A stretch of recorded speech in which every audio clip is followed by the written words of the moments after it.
আসসালামু আলাইকুম, সবাইকে স্বাগত জানাচ্ছি বিডি ভিউজে। আপনাদের সঙ্গে আছি আমি সুরভি দিবা। ইসরায়েলের সাথে 10 বছর মেয়াদী সামরিক চুক্তি করেছে ভারত। তেল আবিবের সাথে দিল্লির সম্পর্ক আগে থেকেই মজবুত। সেখানে এই দীর্ঘমেয়াদী চুক্তির রহস্য কি? আবার চুক্তিটা এমন সময় করা হলো যখন কয়েকটি আরব দেশের সাথে আব্রাহাম অ্যাকর্ডে স্বাক্ষর করেছে ইসরায়েল। মধ্যপ্রাচ্যের দেশগুলোর সাথে ভারতের সম্পর্ক কোন দিকে বাঁক নেবে? ভারতের সাথে চুক্তি ইসরায়েল চীনের সম্পর্কের উপরেই বা কী ধরনের প্রভাব ফেলবে? এইসব প্রশ্নের জবাব থাকছে আজকের প্রতিবেদনে।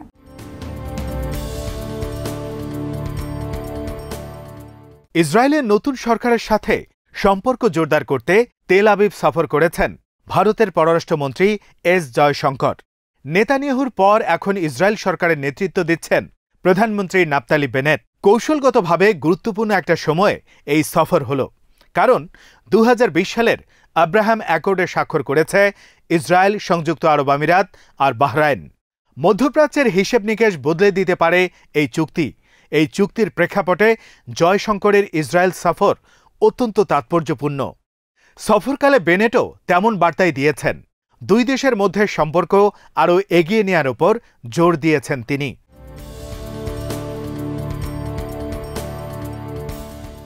এই সফরের মাত্র 2 সপ্তাহ পরেই তেল আবিবের সাথে 10 বছর মেয়াদী প্রতিরক্ষা সহযোগিতা চুক্তি করে দিল্লি।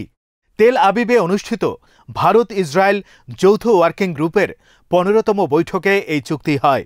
বেশ কিছু বছর ধরে সামরিক আর নিরাপত্তা সহযোগিতার দিকে মনোযোগ দিয়েছে দুই দেশ। এই চুক্তিতে তাই অবাক হওয়ার কিছু নেই। এই দীর্ঘমেয়াদী পরিকল্পনার উদ্দেশ্য হল যৌথ সক্ষমতা বাড়ানো। ভারত আর ইসরায়েলের মধ্যে আনুষ্ঠানিক সামরিক আর কূটনৈতিক সম্পর্ক শুরু হয় 1992 সালে। এটা ঘটে সোভিয়েত ইউনিয়নের পতনের পর, কারণ রাশিয়া থেকে গুরুত্বপূর্ণ অস্ত্র আর গোলাবারুদের সরবরাহ ব্যাহত হচ্ছিল তখন। সেই সময় রসদ আর মিসাইলের বিকল্প উৎস খুঁজছিল নয়াদিল্লি, আর তখনই তাদের সামনে আসে তেল আবিব।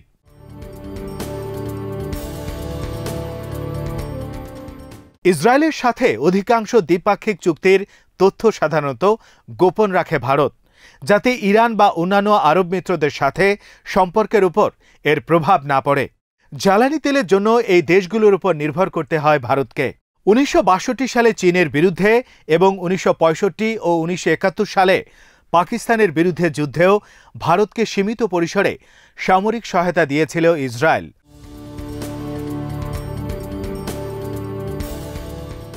ভিআইপি নিরাপত্তা মেকানিজম গড়ে তোলার ক্ষেত্রেও বিশেষ অস্ত্র আর প্রশিক্ষণ দিয়ে ভারতকে সহায়তা করেছে ইসরায়েল।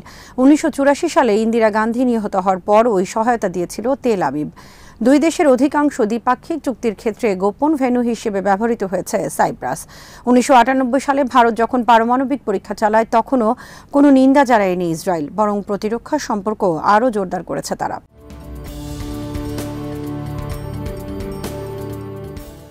1962 সালে চীনের বিরুদ্ধে যুদ্ধের সময় থেকেই ভারতকে গোয়েন্দা সহযোগিতা দিয়ে আসছে ইসরায়েল। 1992 সালে ইসরায়েলের সাথে আনুষ্ঠানিক কূটনৈতিক সম্পর্ক স্থাপন করে ভারত। তখন থেকে দ্বিপাক্ষিক সামরিক সহযোগিতা আরও জোরদার হয়েছে। ইসরায়েল সম্প্রতি কয়েকটি উপসাগরীয় দেশের সাথে সম্পর্ক স্থাপন করেছে। এই ঘটনার পর ভারতের দ্বিধাদ্বন্দ্ব পুরোপুরি চলে গেছে। এখন তারা প্রকাশ্যই ইহুদি দেশটির সাথে মিত্রতার সম্পর্ক গড়ে তুলেছে।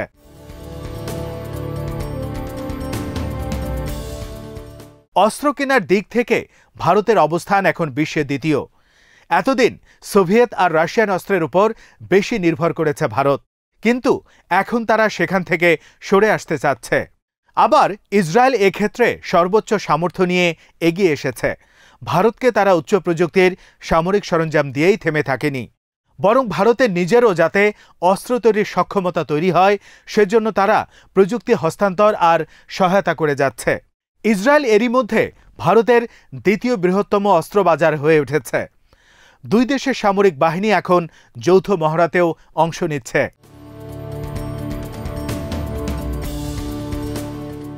স্টকহোম ইন্টারন্যাশনাল পিস রিসার্চ ইনস্টিটিউটের একটি রিপোর্ট প্রকাশ করেছে। তাদের তথ্য অনুযায়ী বিগত 5 বছরে ভারত যেসব দেশ থেকে অস্ত্র কিনেছে সেখানে শীর্ষ 3টি দেশের একটি হল ইসরায়েল। নয়াদিল্লির মোট অস্ত্রের 13% কেনা হয়েছে তেল আবিব থেকে। তাছাড়া ৩ দশক ধরে ভারতকে প্রযুক্তি দিয়ে যাচ্ছে ইসরায়েল। গত ৪ বছরে ইসরায়েলের সাথে ভারত $৩ বিলিয়ন চুক্তি করেছে। এই চুক্তি করা হয়েছে অত্যাধুনিক সারফেস টু এয়ার মিসাইল কেনার জন্য। দুই দেশ মিলে যৌথভাবে বারাক 8 এয়ার ডিফেন্স সিস্টেম তৈরি করেছে। এই সিস্টেম ৭০ কিলোমিটারের মধ্যে জঙ্গি বিমান, মিসাইল, হেলিকপ্টার আর ড্রোন হামলা প্রতিহত করতে পারে।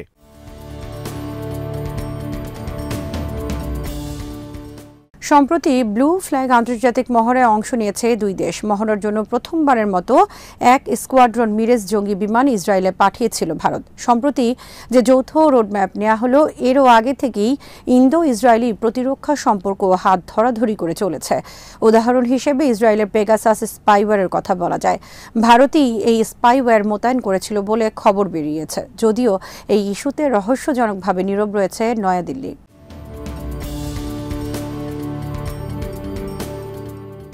যুক্তরাষ্ট্র, রাশিয়া আর ইরানের সাথে ভারতের আগে থেকেই প্রতিরক্ষা চুক্তি রয়েছে। তাই বাইরে থেকে দেখলে ইসরায়েলের সাথে এই 10 বছর মেয়াদী সামরিক পরিকল্পনা তাদের দরকার ছিল না। কিন্তু তেল আবিব আর দিল্লির মধ্যে বিশেষ সম্পর্ক রয়েছে। অন্যান্য প্রতিরক্ষা অংশীদার কখনো পিছু হটলে এই সম্পর্ক কাজে লাগতে পারে। এজন্যই চুক্তি করেছে ভারত। বিশেষজ্ঞরা মনে করেন দুই দেশের দীর্ঘমেয়াদী লক্ষ্য একই রকম। রাশিয়ার সাথে ভারতের সম্পর্কে একটা টানাপোড়েন সৃষ্টি হয়েছে।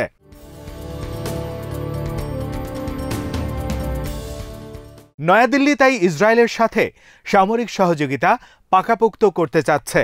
তাছাড়া ইসরায়েলকে এমনকি যুক্তরাষ্ট্রের চেয়েও বিশ্বস্ত মনে করে ভারত, কারণ এই অঞ্চলে তাদের কৌশলগত স্বার্থ অভিন্ন।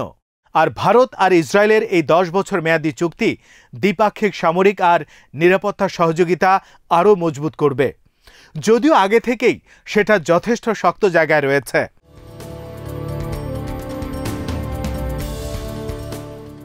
গত কয়েক বছরে মধ্যপ্রাচ্যে খানিকটা জায়গা করে নিয়েছে ভারত। আরব আমিরাত আর সৌদি আরবের সাথে কৌশলগত সম্পর্ক গড়েছে। ইসরায়েলের সাথে চুক্তি সেখানে তাদের আরও সাহায্য করবে। ওয়াশিংটনের নিউ লাইন্স ইনস্টিটিউটের একজন সিনিয়র অ্যানালিস্ট ক্যারোলিন রোজ মনে করেন, জেরুজালেম আর নয়াদিল্লি উভয়েরই যুক্তরাষ্ট্র, রাশিয়ার মতো কিছু মিত্র রয়েছে। গতানুগতিক এই দেশগুলোর বাইরে মিত্র সংখ্যা বাড়াতেই এই প্রতিরক্ষা চুক্তি করেছে ইসরায়েল ও ভারত। তিনি মনে করেন, ভূমধ্যসাগর ও ভারত মহাসাগরকে ঘিরে যে বহুপাক্ষিক নিরাপত্তা পরিকাঠামো গড়ে উঠেছে, সেই দুটোর মধ্যে সেতুবন্ধন তৈরিও এই চুক্তির একটি উদ্দেশ্য। জিসিসি দেশগুলো এই সেতুবন্ধন চাচ্ছে। এর কারণ হলো বড় শক্তিগুলোর মধ্যে একটা প্রতিযোগিতা শুরু হয়েছে। তাছাড়া যুক্তরাষ্ট্র মধ্যপ্রাচ্য থেকে সরে যেতে শুরু করেছে। এই অবস্থায় জিসিসি দেশগুলো চাচ্ছে সেখানে একটা নতুন সক্ষম নিরাপত্তা সিস্টেম গড়ে উঠুক।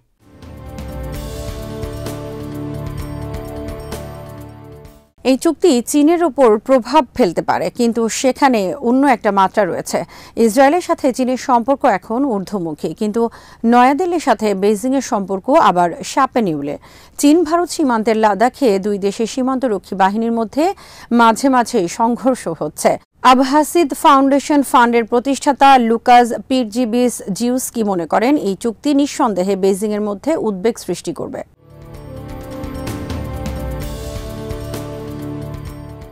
ইসরায়েলের উদ্দেশ্য শুধু অংশীদার বেছে নেওয়া নয়, তাদের উদ্দেশ্যে আরও জটিলতা থাকে।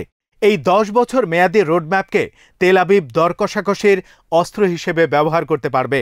বিশেষ করে ইরানকে যাতে সামরিক সরঞ্জামাদি দেয়া বন্ধ করে দেয় চীন, সেই দর কষাকষিতে এটা কাজে লাগাতে পারে ইসরায়েল।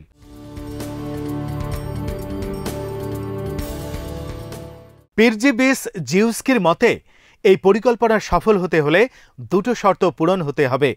ইসরায়েল চীন সহযোগিতার ক্ষেত্রে বেসামরিক আর সামরিক ইস্যুগুলোকে আলাদা রাখতে হবে। দুই দেশের বেসামরিক সম্পর্ক যথেষ্ট লাভজনক হতে হবে। শেষ বিচারে ইসরায়েল আর চীনের সামরিক আর অর্থনৈতিক নিরাপত্তার মধ্যে ভারসাম্য থাকছে কিনা সেটা নিশ্চিত করাই হবে আসল চ্যালেঞ্জ।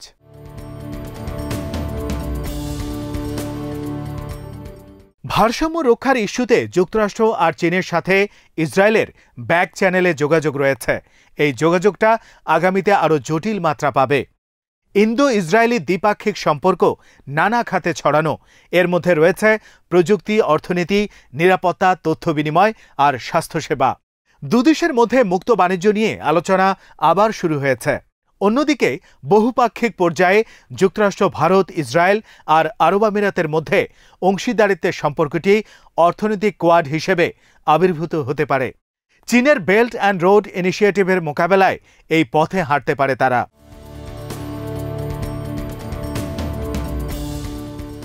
আজ এখানেই শেষ করছি। সবাই ভালো থাকুন, সুস্থ থাকুন আর দেখতে থাকুন বিডি ভিউজ। চ্যানেলটি ভালো লাগলে সাবস্ক্রাইব করুন, সংযুক্ত থাকুন আমাদের ফেসবুক পেজে।